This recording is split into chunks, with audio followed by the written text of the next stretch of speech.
O bicho, Manuel Bandeira. Vi ontem um bicho na imundície do pátio, catando comida entre os detritos. Quando achava alguma coisa, não examinava nem cheirava, engolia com voracidade. O bicho não era um cão, não era um gato, não era um rato. O bicho, meu Deus, era um homem. Meu nome é Raíssa Lima e essa daqui é a nossa segunda aula sobre textos orais. Hoje a gente vai falar de elementos linguísticos, paralinguísticos e cinésicos que compõem o texto. A nossa aula de hoje, e eu levanto a mão para o alto e grito, é direcionada para os alunos do 8º ano do ensino fundamental. Então vamos começar relembrando o que a gente viu um pouco anteriormente. A gente vai fazer um exercício parecido com o que a gente fez da outra vez. A gente vai assistir a uma recitação, a uma declamação, uma interpretação do poema que eu acabei de ler junto com vocês, O Bicho, de Manuel Bandeira. Então faz o seguinte, dá uma pausa agora no seu vídeo, nesse vídeo aqui, e vai na descrição aqui do nosso vídeo e procura o link referente ao grupo Converso. É a declamação deles que a gente vai assistir. Assiste lá e depois volta aqui.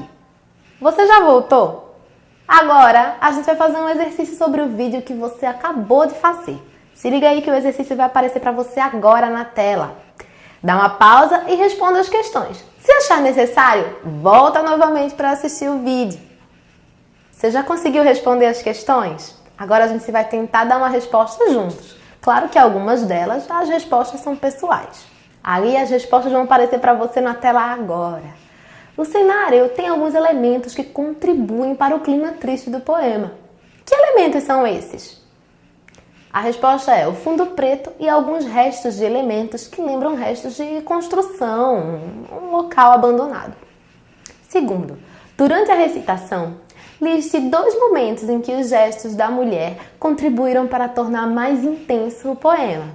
Existem vários gestos, na verdade. Eu selecionei 2. O primeiro, quando ela põe a mão na garganta durante o verso engolia com vontade. E quando ela olha para o alto para exclamar, meu Deus. Terceiro, há uma música instrumental tocando ao longo de toda a interpretação do poema. Que efeito pode ter essa música na pessoa que está assistindo e ouvindo o poema? A música torna a declamação, a recitação mais triste, mais dramática ainda.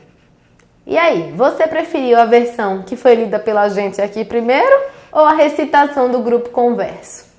Eu particularmente preferi a versão da declamação, recitação, com todo esse cenário, música e todo apetrecho textual e gestual dessa atriz. É importante lembrar que todo texto ele tem um propósito, um objetivo. Qual é o objetivo principal de alguém que decidiu interpretar um poema como O Bicho, de Manuel Bandeira? Com certeza é emocionar o seu público. Então, gestos, música, olhares, pausas, cenário são os recursos empregados para tornar o texto que antes era escrito, um poema, em um texto oral de qualidade e com características próprias e diferentes das do texto escrito. Textos orais e textos escritos. A gente agora vai discutir um pouquinho mais sobre isso. Já houve um tempo em que existia uma grande, digamos, batalha entre os textos orais e escritos. O texto escrito era considerado como texto de prestígio, um texto organizado, cuja língua era formal, que não permitia erros. E, em contraposição, o texto oral ele era visto como algo desorganizado, algo que não exigia uma versão prévia do texto, algo que você podia errar, ir e vir, voltar, sem nenhum tipo de ligação entre um assunto e outro, algo que era restrito à informalidade, ou seja, na oralidade você podia ser informal, podia usar expressões, gírias, só que isso já passou. Nós sabemos que existem textos orais que são bastante formais e exigem sim uma preparação prévia. Não somente isso, a informalidade ela é bem-vinda para o texto oral nas diversas vezes em que você, por exemplo, quer contar uma piada para o seu colega. Então, eu fiz um esquema prático e simples para a gente entender. Dá uma olhada no esquema que vai aparecer para vocês agora. A gente tem os textos orais e assim como os textos escritos, eles podem ser formais ou informais. Dentre os textos orais informais, você tem, por exemplo, uma contação de piada, uma conversa com aquela pessoa que você gosta sobre que filme assistir, que pode virar uma briga. Você tem um áudio enviado no grupo da família. Já os formais são aqueles pronunciamentos oficiais, por exemplo, debates políticos, campanhas publicitárias, aqueles vídeos mais sérios que você assiste no YouTube de vez em quando debatendo temas importantes para a sociedade. Então agora eu vou propor para vocês um exercício fácil, tá bem? A gente vai analisar alguns textos aqui. Então o primeiro texto que a gente vai analisar, o texto oral, deixar bem claro isso, é a nossa videoaula. Então, para analisar um texto, qualquer texto, a gente tem que ter algumas coisas em mente. A primeira delas é qual é o objetivo do nosso texto. Por exemplo, o objetivo das nossas videoaulas é fazer com que você continue estudando e não enferruje em casa. E aí a gente tem um público-alvo. Se liga aí na imagem que vai aparecer para vocês. Quem é o público-alvo da minha videoaula? Vocês acham que são somente adolescentes, o público em geral ou os professores? Que linguagem que eu uso aqui com vocês? Eu uso linguagem formal ou eu uso uma linguagem mais informal? Será que a gente tem contato direto? Assim a gente está falando ao vivo e a cores? Você já sabe a resposta? Ela vai aparecer para você agora na tela. Bom, o público-alvo, obviamente, são adolescentes e o público em geral que quiser pode chegar para assistir a aula. Os professores até podem assistir a minha aula, mas essa aula não é voltada para eles, eu aposto, como eles já estão caducos de saber disso que eu estou falando aqui. Já a minha linguagem, ela pode ser formal sim, durante as explicações um pouco mais técnicas, mas em geral eu também uso um pouco de informalidade para conquistar vocês em alguns momentos. A gente tem contato direto? Não. Por isso é super importante que você deixe seu comentário aqui. O meu contato com vocês é depois que você tiver assistido ao vídeo.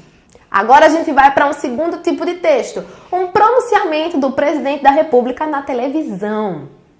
Então vamos lá, o objetivo desse texto é informar a sociedade de algo sério.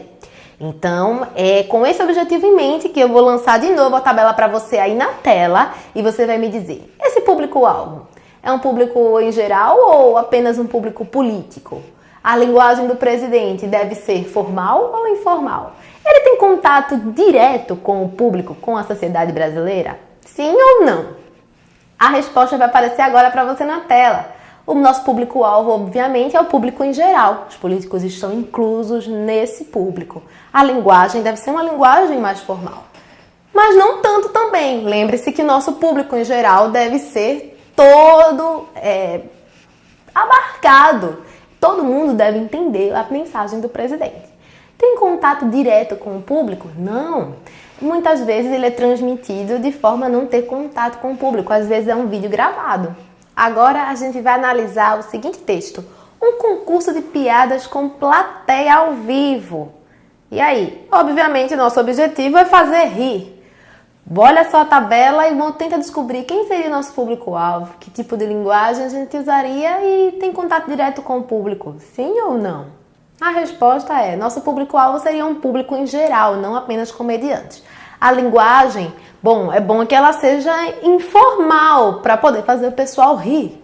E tem contato direto com o público? Sim, ele é inclusive o termômetro do seu espetáculo de piadas, digamos assim. Se o pessoal não está sorrindo, é melhor tirar aquela piada maravilhosa que você conhece e já contar direto para conquistar a plateia. E agora você pergunta, Raíssa, eu vou usar esses seus esquemas no que exatamente, que eu já nem lembro mais. Por que eu tenho que saber meu público-alvo? Por que eu tenho que saber que linguagem usar num texto oral? É tudo tão mais simples, é só falar. Ora, é agora que começa a nossa aula, na verdade. É importante a gente conhecer, sim, alguns desses elementos para que, dependendo de alguns textos orais que a gente vai produzir, a gente consiga, logo de cara, convencer o nosso interlocutor.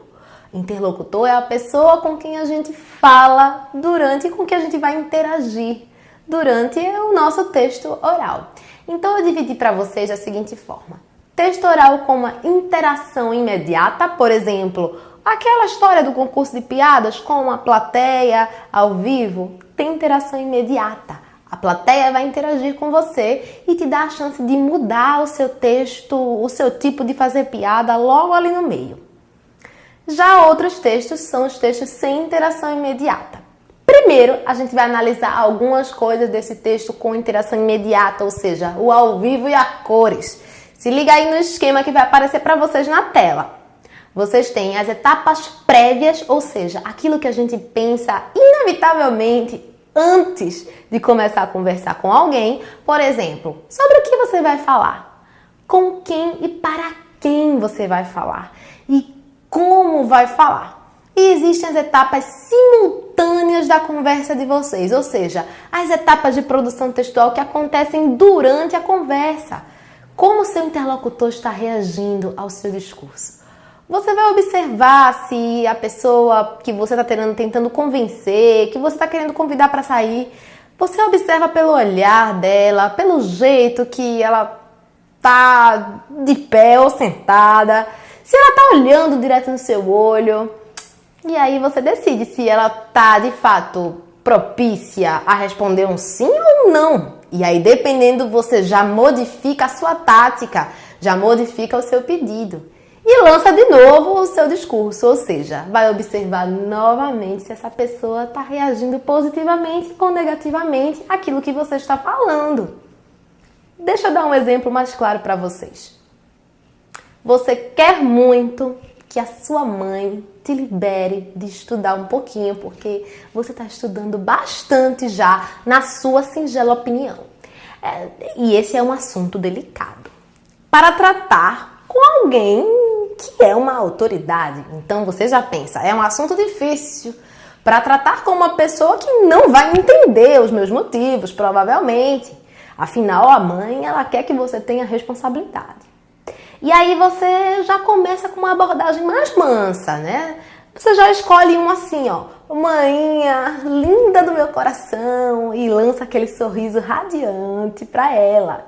Aí você diz assim, eu já estudei muito hoje, será que eu posso dar uma pausa e ver um vídeo do Lucas Neto, Felipe Neto, sei lá o que é que vocês assistem aí. Se a sua mãe levantar a sobrancelha e der aquele olhar de mãe professora que conhece o seu joguinho, é hora de você oferecer algo a mais para ela, viu? Eu aposto que se você disser que vai estudar mais uns 30 minutinhos, ela te libera depois para ver seu vídeo sem problema. O fato de você sorrir e poder observar as reações da sua mãe na hora já te ajudam a saber o que ela vai responder e dão a você a chance de mudar o seu discurso naquele momento exato para tentar convencê-la. Existe também atualmente, com o advento das redes sociais, as lives no Instagram, por exemplo. Você não é obrigado a interagir com palavras e não é obrigatório que a sua cara apareça. Mas você pode reagir com os nossos queridos emojis, corações, e isso também expressa a emoção. E agora a gente vai partir para os textos orais sem interação imediata, ou seja, aqueles vídeos no YouTube que você assiste, as videoaulas que a gente está produzindo aqui para vocês, vlogs, podcasts, eles também têm etapas prévias e etapas que são posteriores ao discurso feito, ou seja, depois que o vídeo está pronto, depois que o podcast está lançado. Se liga aí no esquema que eu também preparei para vocês, ele vai aparecer agora na tela. Você tem as etapas prévias, sobre o que você vai falar, com quem e para quem vai falar e como vai falar. Ou seja, são etapas prévias muito parecidas, praticamente iguais às anteriores. E existem as etapas posteriores, ou seja, depois que o vídeo está publicado, como o seu interlocutor está reagindo ao seu discurso. Eu só vou saber se você colocar nos comentários, se você colocar um like, se colocar um dislike. Mas eu posso modificar o meu discurso, por exemplo, se eu perceber que vocês disserem assim, Raíssa, não entendi tal parte, Raíssa, não ficou legal tal efeito. E aí, eu vou poder modificar para voltar a me perguntar como que você vai reagir à minha modificação. E aí, vamos resumir até aqui tudo que a gente já estudou sobre textos orais? É fácil, eu vou dar 5 afirmações para vocês e vocês têm que me dizer se elas são mitos ou se elas são verdades sobre o texto oral. Se liga aí que elas vão aparecer na tela para você. Um texto oral é um texto desorganizado, pois a fala é desorganizada.